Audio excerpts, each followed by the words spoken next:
So pictured are different head positions as well as different head positions in their upside down or handstand position. We have flexion, extension, neutral, and rotation of the head left and right, and all are used in different aspects of training.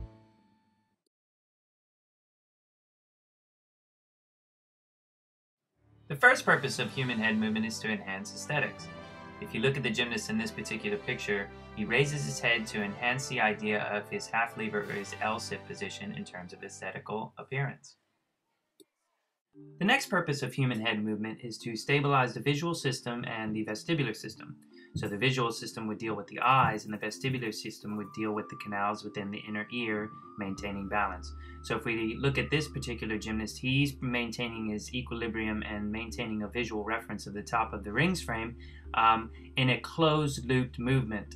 So in other words, he was attached to a ring, and this particular gymnast is using the same sort of head movements to stabilize himself, and he's attached to the high bar. So these are closed movement patterns where the gymnast is using a certain type of head position, either flexed or extended, to maintain his equilibrium and maintain a visual reference or reference point about the attachment of the hands. Another type of movement pattern that occurs under the stabilization of the visual and the vestibular system would be an open loop movement. And this would be a movement that's an acrobatic type of movement where the body is in free space.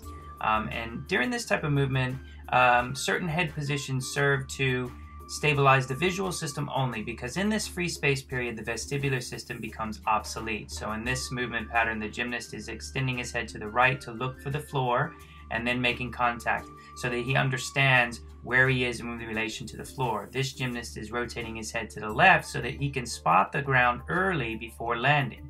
And in this particular gymnast, he's extending the head backwards so that he can make visual contact with the floor prior to landing to make it more stable.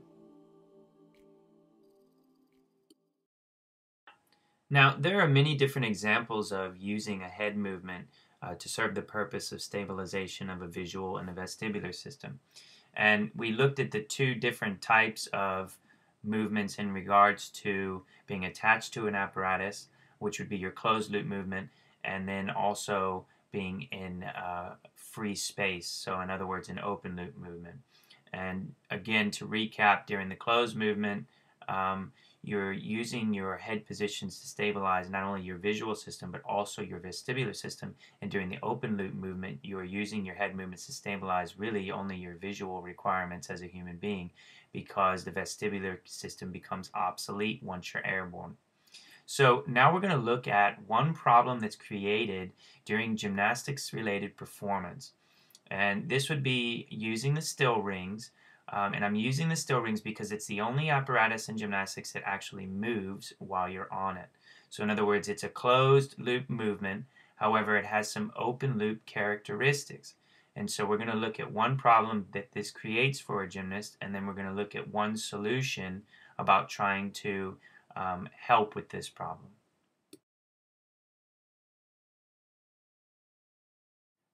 What we were going to do was to understand that when a human being gets upside down, his visual reference of upside down in terms of having his head lifted and extended upward produced a sensation that he was in a vertical position sooner than he actually was. So if you look at the still frame photos, this gymnast is rolling from an arch to a hollow or a dish-like position sooner than where vertical was. And again, he was given no information about this type of a concept. It's just his human reaction of being upside down earlier than what he actually was.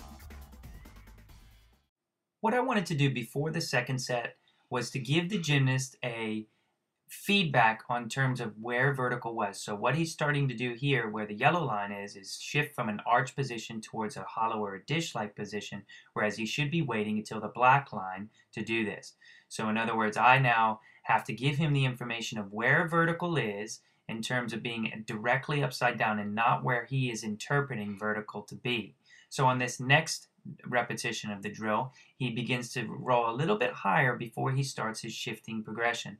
So you can see that he's taken his yellow line a little bit closer to where vertical actually is, and before he starts his rounding into a hollow type of shape. Now, armed with this information in terms of where vertical was, the second set was performed by the same gymnast directly after the drills were shown to him, and the still frame photos show that he's gathering a little bit more understanding of where vertical is before he needs to shift, and his inlocates are actually turning over much better than the previous turn.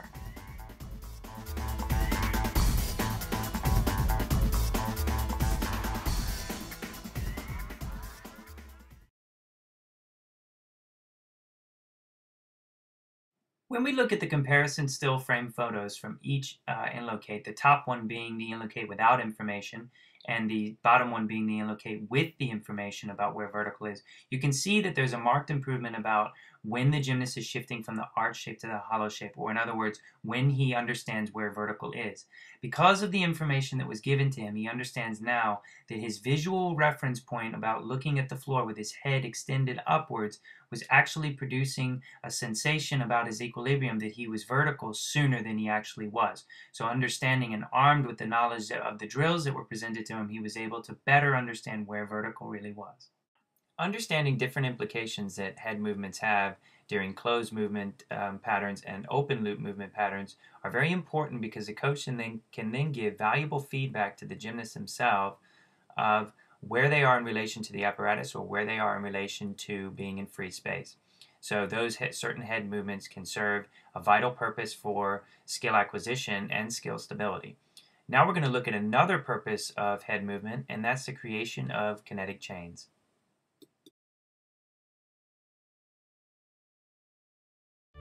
What you're looking at here are two head movements that are created by not only just using the cervical region of the spine, but also the thoracic region, or the middle part of the spine. And this is important because the ribs themselves are attached to the thoracic region. So when this type of head movement occurs, you have also an implication on the kinetic chain created through other parts of the body. So you're looking at two head movements that have been created that also have produced a hollowing shape and an arching shape. Using more of the thoracic region to create the head movements have different implications on creation of kinetic chains within the body. So during this giant circle, we're going to look at a gymnast who's going to use the head extension backwards, also using the thoracic region of the spine, which is going to create an arching towards the chest.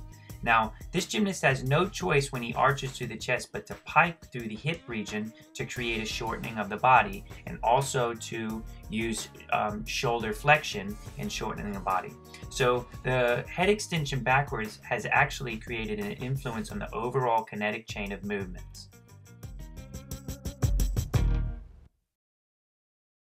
What I wanted to do on the gymnast's second set of giants was to restrain the head to a neutral position by using a head restraint. So this was going to prevent the gymnast from actually extending his head backwards. Now, this created a different type of kinetic chain in the overall body's tapping phase or ascent towards handstand, because the gymnast, instead of extending the head backwards, which in turn had an influence on the way that the rib cage's posture protruded forward, allowed him to sink the rib cage in and produce more of a hollow-like posture during the shortening phase of the tap of the giant. And this was striking in terms of being able to influence the kinetic chain of movement throughout the giant circle itself.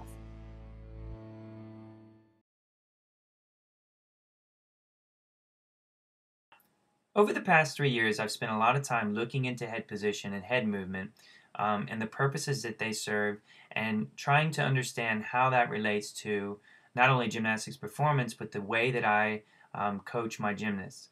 So I made this video with the hopes that I can spread the idea that head position is so vital in terms of not only just human movement itself, but also in gymnastics performance.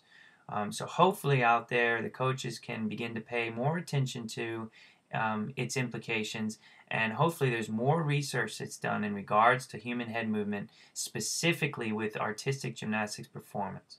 So I hope you enjoyed the video itself. It's been 3 years in the making, and your feedback is definitely appreciated.